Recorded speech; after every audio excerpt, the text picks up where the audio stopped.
Hi, WordNerds. This is Lori Starkey. I'm a self-published author, and Kelly asked me to jump on a video and talk to you guys just a little bit about a topic that of my choice. And so I decided tonight that I want to talk to you just a little bit about writer's block. I know a lot of people talk about writer's block and how they have a muse that shows up and helps them write. And I'm going to talk a little bit about preemptive things to keep you out of writer's block. And I'm going to talk a little bit about once you get into it, if some of those things don't work for you, how do you get yourself out of that corner, right? So I'm a self-published author. I write under 8 pen names.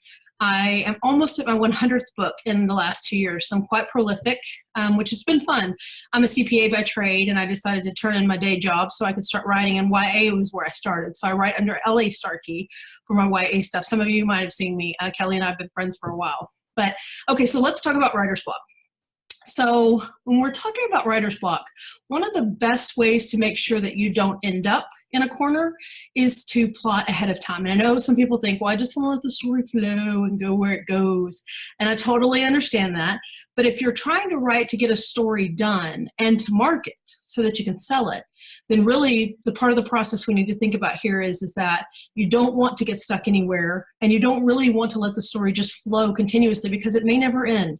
Or you may end up, like I said, in a corner somewhere, or your muse may take a nap or something crazy like that. So what I do to make sure that I don't get writer's block, and by the way, I've written 4 million words at this point, and I have not had writer's block one time. Seems crazy, but I'm very, very, very big about starting with a plot. And I mean chapter by chapter plot. So I'll take some time and sit down before I ever start a story, and I'll plot it out. I'll put plot points, I'll develop characters. I don't go huge into my worlds and things like that because I write a lot of contemporary.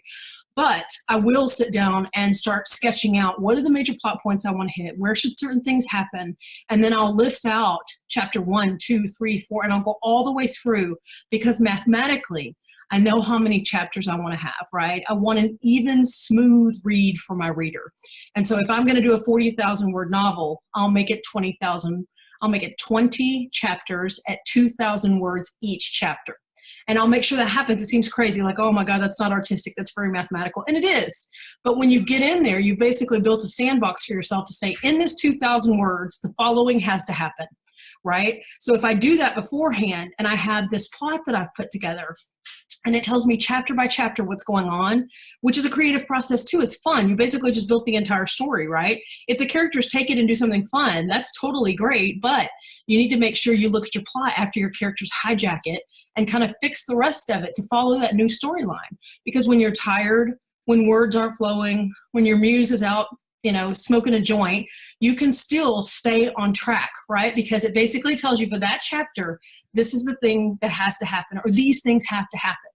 So it stops writer's block. So let's say you decide, no, I'm not doing that. That's dumb, right? I'm not writing a plot. Or even you do write a plot, and then you get in the middle of it and your characters hijack everything. These things do happen, right? Let's say that happens. So here's what you do. 2 things that I do if that was to happen to me, which it hasn't, but if it did, this is what I would do. First, I'm not writing a story about some random character that has no persona, no part of my personality, no part of my history. They all have some piece of me, right? I'm the writer. So if I was stuck in that situation that he or she's in, how would I get out of it? If I were backed into that corner in my real life, even if this is fantasy and there's a dragon in front of me, if I was in a dream and I was in that situation, how would I get out of it? That's how you move around writer's block to some degree. You say, hey, I'm not stuck in a corner. I'm not stuck behind a dragon. I'm not stuck in an impossible situation. And if I am, what would I do to get out of it, right? That's one of the things you think about. Stop putting yourself outside of the story. Stop treating it like it's something that happened somewhere else, some other time that you were completely disconnected from, because that's not the case, right? It's your story. It's in your head. It's your persona. So what would you do to get out of it? Now, second thing, if this doesn't work and you're still like at a loss, you need to talk to some friends, even if they're not writer friends. You need to get with some friends or some family members or your bestie or your cousin or whatever, and talk to them and say, hey, look, I have a story. This is what's happening. I just kind of want to chat and throw ideas around. I do this a lot with my brother. If I have a problem with a story, or if I'm working on a plot, or if I'm tired, I'll grab my brother who loves to watch movies, who's very, he works on a plotting business with me. He's very imaginative.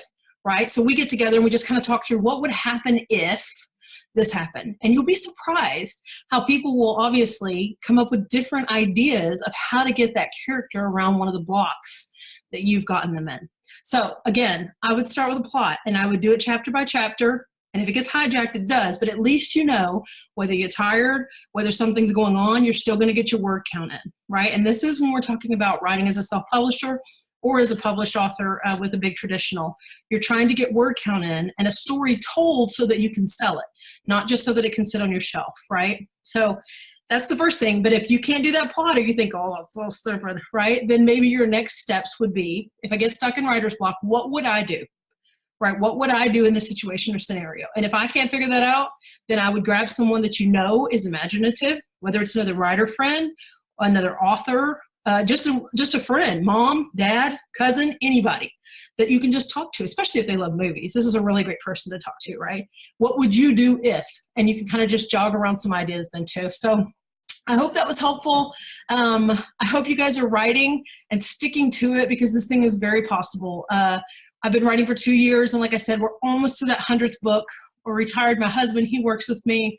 My brother works with me. And all of that was because I put words on paper, and then we studied marketing on how to sell them. So you can totally do this. You just have to keep after it. But do not let writer's block be the thing that stops you. Have a great night.